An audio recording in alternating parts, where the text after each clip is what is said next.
जय गुरुदेव। दूरदर्शी आवाज सतगुरु मिलन। मथुरा में एक पंडित जी के घर, जिनके यहाँ नाव बनाने का कार्य होता था, रुके हुए थे। चर्चा के दौरान पंडित जी ने कहा कि मैं एक ऐसे आदमी के बारे में जानता हूँ जो रोज प्रभु परमात्मा के पास आते जाते हैं, स्वर्ग बैकुंठ की सैर करते हैं। बाबा जी ने पंडित जी से तुरंत उनसे मिलाने की बात कही। उन्होंने कहा चलने को कहकर टाल दिया। बाबा जी को उनसे मिलने की इतनी आतुरता और लालसा बढ़ गई कि वह पता पूछकर रात में ही पैदल चल पड़े। सुबह होने के पहले मार्ग में बस मिली, उस पर सवार हो गए। दूसरी ओर पूज्यपाद स्वामी जी घूरेलाल जी महाराज बाबा जय गुरुदेव जी के गुरु महाराज ने अपने बड़े पुत्र से कहा कि बैलगाड़ी लेकर इगलास बस अड्डे पर चले जाओ। बस से 20-21 वर्ष का एक काली दाढ़ी बाल वाला लाल वस्त्रधारी साधु उतरेगा।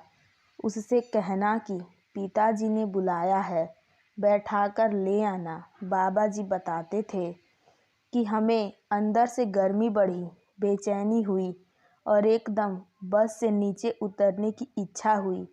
उतरकर बस से नीचे जैसे आए, बैलगाड़ी वाले ने कहा कि आपको पिताजी ने बुलाया है। बैलगाड़ी वाले ने हुलिया देखकर पहचान लिया था। नियति का सहयोग मानकर चल पड़े। गुरु भी दुर्लभ, चेला भी दुर्लभ, बड़े भाग से मेल मिला। जब चिरौली गांव, जिला अलीगढ़, जो वर्तमान में जिला हाथरस उत्तर प्रदेश में है, पहुँचे तो उस दिन महापुरुष को देखते ही पुरानी यादें ताज़ा हो गई। झलक पड़े नैनों से आंसू। यही तो वह शक्ल है जो कश्मीर में झील के किनारे दिखी और ढांढस बंधाया, मौत से बचा लिया। खूब रोए, जी भर कर रोए।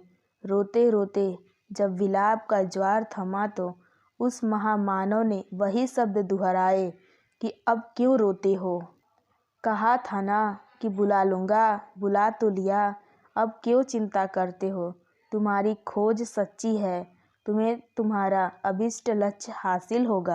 इसके पूर्व दादा गुरु जी ने अपनी देवी बाबा जय गुरुदेव जी की गुरु माता जी से कहा था कि तुम्हारा बच्चा जो तुम्हें बचपन में छोड़कर चला गया था, वह जल्द ही तुम्हारे पास आएगा।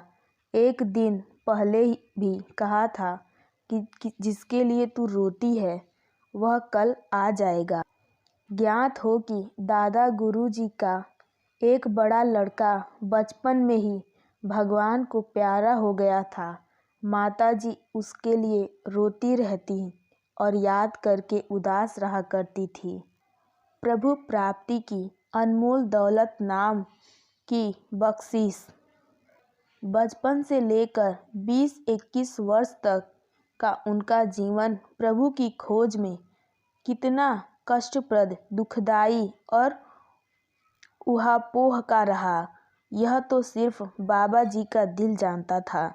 लेकिन जब गुरु मिले, नामदान मिला और दिखावटी साधु का गेरुआ बाना उतर गया, तब शुरू हुई अध्यात्मवाद की और गुरु भक्ति की अलौकिक यात्रा।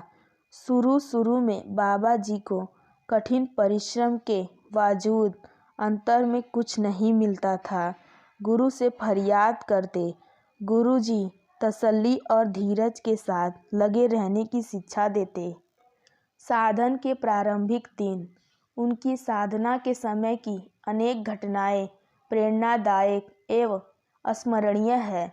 एक बार दादा गुरु जी ने कहा कि नज़दीक रहते रहते मानवीय भाव आने लगता है, इसीलिए विरह और तड़प पैदा करने के लिए कहीं एकांत से दूर चले जाओ। दर्शन सेवा सत्संग छूटने की कल्पना से ही बाबा जी का मन खिन्न हुआ। लेकिन गुरु आदेश का पालन ही गुरु भक्ति है, यह विचार कर चल पड़े। सांप और बिच्छुओं के आतंक के बीच साधना। चंबल नदी के किनारे धौलपुर राजस्थान की सीमा में भजन करने लगे। वहाँ सांपों का आतंक था। साधना में बैठने पर जटाओं, हाथ पैर बाजुओं में सांप लिपट जाते थे। घंटों उन्हें छुड़ाने में लगता। तंग आकर उसी नदी के किनारे लगभग 20-25 किलोमीटर दूर भिंड मध्य प्रदेश के इलाके में बिच्छुओं के आतंक के बीच साधनारत रहे। ऊब कर वह जगह भी बदल दी। झांसी के निकट ओरछा के पास जंगल में बहुत दिन टिके। कुछ दिन एक बबूल के घने जंगल के पास ट्यूबवेल के निकट गुजारे। उचित स्थान न मिल जाने पर गांव-गांव, जंगल-जंगल, खेत खलिहान भटकते हुए हमीरपुर वर्तमान का महोबा, त्रिकुट, करवी आदि क्षेत्रों में लंबा समय बिताया।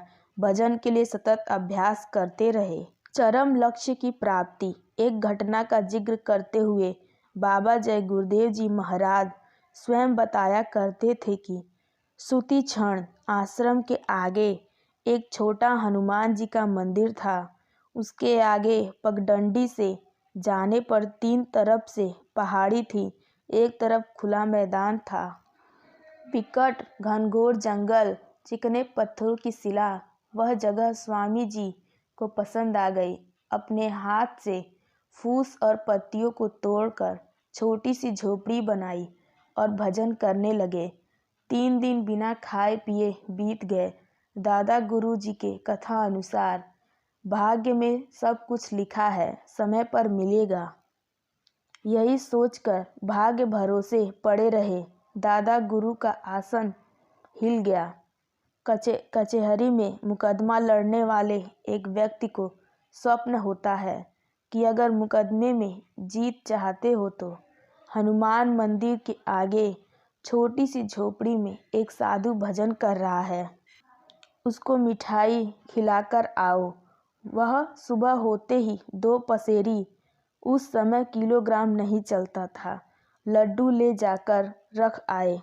पतझड़ का समय था। पैरों से टकराती पत्तियों की आवाज़ से किसी जंगली जानवर का अंदेशा हुआ।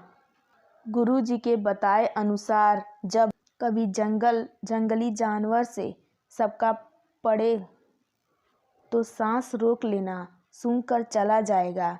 बाबा जी ने वैसे ही किया। उसके चले जाने पर, भजन से उठने पर बाबा जी ने मिठाई खाई। अगले दिन मुकदमा जीतने की खुशी में 5 पसेरी लड्डू लेकर गया। पत्तियों की आवाज़ होने पर आँख खोलकर पूछा तो उसने सब कहानी खोलकर बताई। गुरु की दया कृपा का शुक्राना अदा किया। चिरौली आने पर दादा गुरु ने गंभीर होकर कहा कि कर लिया अपने मन की, इम्तिहान ले लिया ना। महात्माओं का, गुरु का कभी इम्तिहान नहीं लेना चाहिए। कितने दिन और महीने थोड़े से दूध और फिर महीनों का एक एक शकरंद खाकर दिन बिताए, साधना में लगे रहे। मथुरा में यमुना पार एक छोटी सी गुफा में साधना के समय दादा गुरु की सीख के अनुसार एक दिन में 7 रोटी मांग कर लाना, शाम को 1 रोटी कमंडल में भिगोना, सवेरे खाना, दिन भर भजन में लगे रहना, यह दिनचर्या बन गई। एक घर से 1 रोटी, 7 घरों से 7 रोटी लाते थे। माताएं पहली रोटी स्वामी जी के लिए बनवा कर रखती थी और उनके आने का इंतजार करती थी। एक विचित्र संस्मरण। परम पूज्य बाबा जय गुरुदेव जी महाराज कभी कभी खास प्रेमियों के बीच अपनी बीते दिनों की याद कर लिया करते थे। वह बताते थे कि एक बार एक गांव में रोटी मांगने गया। हफ्ते में एक दिन 7 रोटी मांगता था। रोज एक एक रोटी शाम को कमंडल में भिगोकर सुबह खाता था और पानी पीकर भजन करता था। गांव वालों ने मुझे रोक लिया, कहा तुम्हें 7 रोटी यहीं से देंगे बाबा, लेकिन मेरी समस्या का समाधान करके जाओ। आप भगवान के प्यारे हो, भगवान के पास हो, आप हल कर सकते हो। पूछने पर लोगों ने बताया कि बाबा जी, एक बूढ़ा आदमी महीनों भर से चारपाई पर सिर रगड़ रहा है। घर वाले बहुत अजीज आ गए हैं। या तो उसका समय पूरा करवा दीजिए या उसे ठीक करवा दीजिए, या तो इस पार हो जाए या उस पार। बाबा जी सोच में पड़ गए, कहा आकर फंस गए। गुरु महाराज को याद कर कहा कि अच्छा चलो दिखाओ बूढ़ा कहाँ है। जब स्वामी जी उसकी चारपाई के निकट पहुँचे तो उसके पेट के ऊपर दाढ़ी ले जाकर बोले कि ओ दादा, तुम्हारी वो पोटली कहाँ है। सुनते ही जैसे बूढ़े को करंट लग गया हो। चारपाई पर बैठा और कहा कि बाबा तुम सच्चे हो, बेईमान नहीं, करोगे झूठ नहीं बोलोगे, इसीलिए तुम्हें बता रहा हूँ। भूसे की बुर्जी में पूरब तरफ से एक हाथ अंदर पोटली छिपा रखी है। यही बताकर बेहोश हो गया। घर वालों को लेकर जब बुर्जी के पास गए, तोड़कर खोजा तो सचमुच एक हाथ भीतर पोटली मिल गई। उसे लेकर फिर पेट पर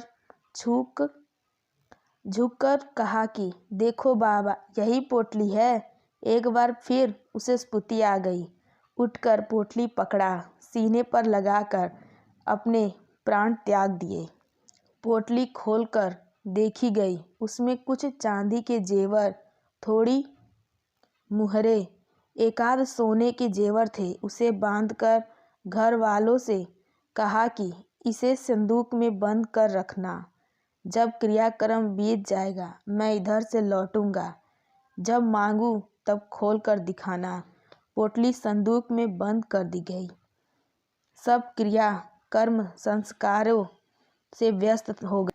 13वीं बीत जाने की कुछ दिन बाद बाबा जी वापस लौटे तो वह पोटली निकाल कर लाने को कहा। संदूक खोलकर जब पोटली लाई गई तो गुरु महाराज ने अपने स्वामी जी की बातों को परखने के लिए जहाँ आशा तहाँ वासा की सत्यता को जांचने के लिए पोटली खोला तो देखा कि एक सांप का बच्चा उसमें से रेंगते हुए बाहर निकला। लोग मारने दौड़े। स्वामी जी ने कहा, अरे किसे मार रहे हो? यह तुम्हारे दादाजी हैं। इनका मन इसी दौलत में लगा था, इसीलिए इसकी रखवाली करने के लिए यहाँ पैदा हो गए हैं। अपने दादाजी को मत मारो। बात सिद्ध हो चुकी थी। अपना काम करके अपने अभियान पर चल गए। करत करत अभ्यास से जड़मति होत सुजान। अभ्यास करते करते तड़प विरह के आंसुओं